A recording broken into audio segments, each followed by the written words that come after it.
Celebrate this Diwali with Indian Princess. Shop your favorite styles and get induction stuff free. தாவக தலைவர் விஜய் அவர்கள் கரூரில் ஏற்பட்ட சம்பவம் குறித்து ஒரு விளக்கம் குறித்த ஒரு வீடியோ வெளியிட்டிருக்காரு. இது குறித்து நம்மிடம் கருத்துக்களை பகிர்ந்து கொள்வதற்காக இணைந்திருக்கிறார் பத்திரிகையாளர் சுவாமிநாதன் அவர்கள். வணக்கம் சார். வணக்கம்.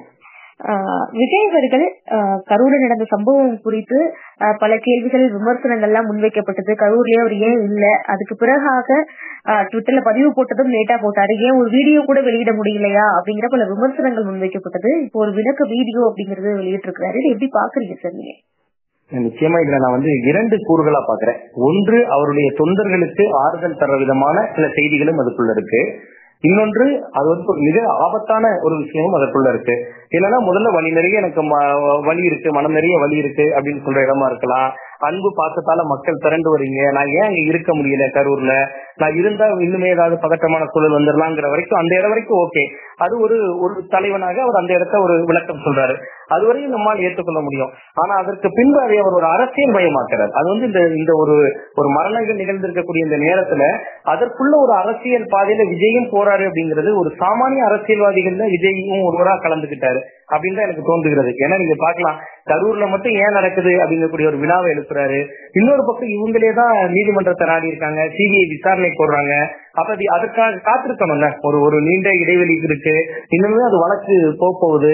அப்ப இந்த நேரத்துல ஒரு தலைவர் பேசுகிற பொழுது அது ரொம்ப எமோஷனலா கீழே மாறும், கிரவுண்ட்ல மாறும். ஆனா அவர் இன்னும் சொல்றாரு, நீங்க முதல்வரை பார்த்து கேள்வி எழுப்புறாரு நேரடியா, உங்களுக்கு பழி வாங்குற என்ன இருந்தா என்ன கைது பண்ணுங்க, நான் என்ன வேணாலும் செய்யுங்க, நான் வீட்டுல இருப்பேன், அலுவலகத்துல இருப்பேன் அப்படிங்கிறது கடை மட்டத்துல எரியிற நெருப்புல எண்ணெய் ஊற்றுவது போன்ற ஒரு தன்மையை தந்துரும். ஏன்னா இந்த இடத்துல முதல்ல தேவை ஒரு அமைதி தான். இன்னைக்கு மக்கள் அரசியலாக பிரிவதை விட ஒரு 41 உயிர்கள் பிரிந்திருக்கிறது.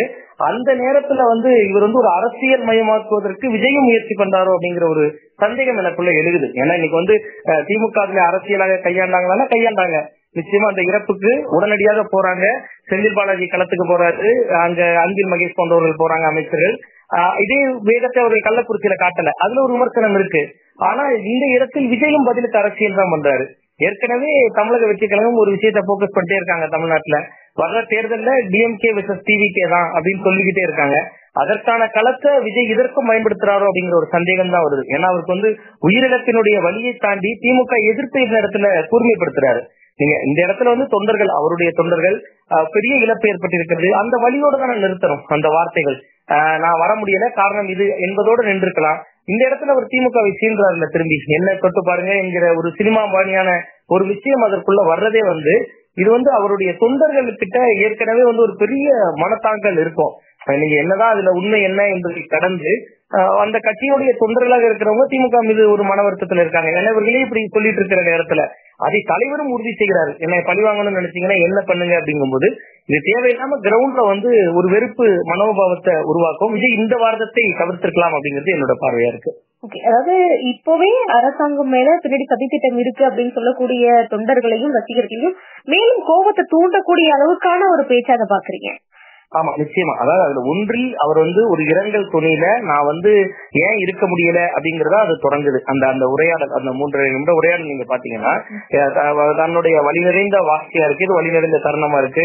என் மேலான அன்பத்திலையும் பாசத்திலையும் தான் மக்கள் வராங்க, நாங்க நல்ல இடங்களை தான் அதனால தேர்ந்தெடுத்தோம், பாதுகாப்பா தான் தேர்ந்தெடுத்தோம் என்கிற குரல் வரைக்கும் ஓகே.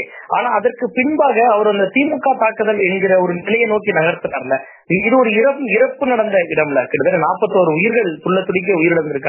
நீங்க இங்க விளக்கம் அளிக்கிறதா, ஏன் தாமதமா நான் வந்தேன், அதற்கு விளக்கம் அளிக்கலாமே.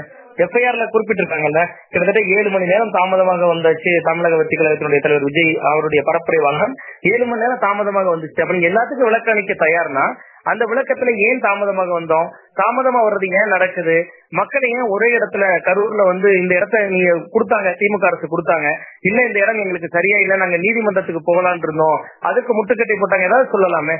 ஒண்ணுமே இல்லையே. இது உங்களுக்கு தன் தரப்பு தொண்டர்களை திருப்திப்படுத்தணும் அப்படிங்கிற ஒரு குரலும், அந்த தொண்டர்கள்ட்ட திமுக எதிர்ப்பை கூர்மைப்படுத்தணும் அப்படிங்கிற குரலுமா இதுல சேர்ந்து இருக்கிறதா நான் பாக்குறேன். இது ரொம்ப ரொம்ப ஆபத்தானது. இந்த இடத்துல அரசியல் பண்ணியிருக்க கூடாது, அரசியல் செய்திருக்க கூடாது அப்படின்னு தான் நான் பாக்குறேன்.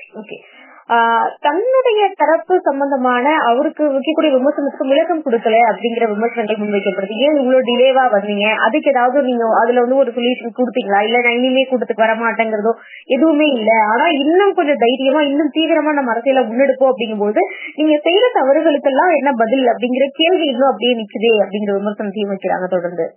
ஆமா, நிச்சயமா அது அதற்கான முழுமையான விடை இல்ல. இப்ப இது ஒரு தமிழக வெற்றி கழகத்தினுடைய தவறுகள் இதுல இருக்கான்னா, தமிழக அரசுக்கு தவறு இருக்கு, தமிழக வெற்றி கழகத்துக்கும் தவறு இருக்கு. என்னுடைய பார்வை என்னன்னா, கிட்டத்தட்ட ஒரு 10,000 பேர் அங்க வர்றாங்க அப்படின்னு சொல்லி தமிழக வெற்றி கழகத்தினர் ஒரு கடிதம் கொடுக்கறாங்க. 10,000 பேர் வர்றாங்கன்னு கொடுக்கறாங்கன்னா, அது அப்படியே தமிழக அரசு முதல்ல காவல்துறை ஏற்றுக்கொள்றாங்கல்ல, அதுவே மிக மிக தவறானது. அது அவர்களுக்கு தெரியணும் எவ்வளவு பேர் வருவாங்க அப்படிங்கக்கூடிய விவரம் அவங்களுக்கு முதல்ல தெரியணும்.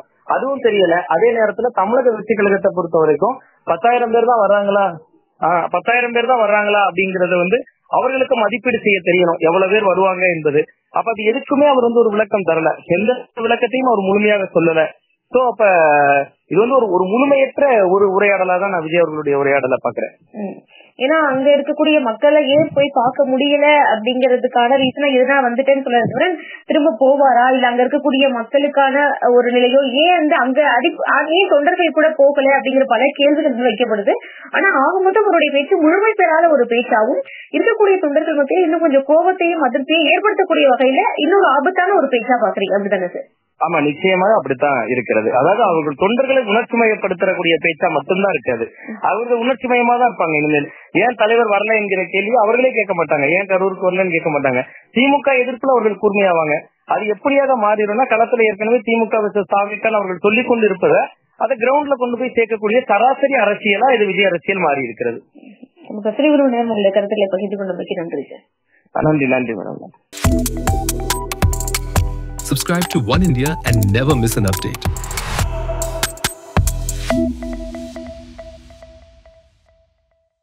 Celebrate this Diwali with Indian Princess. Shop your favorite styles and get induction stuff free.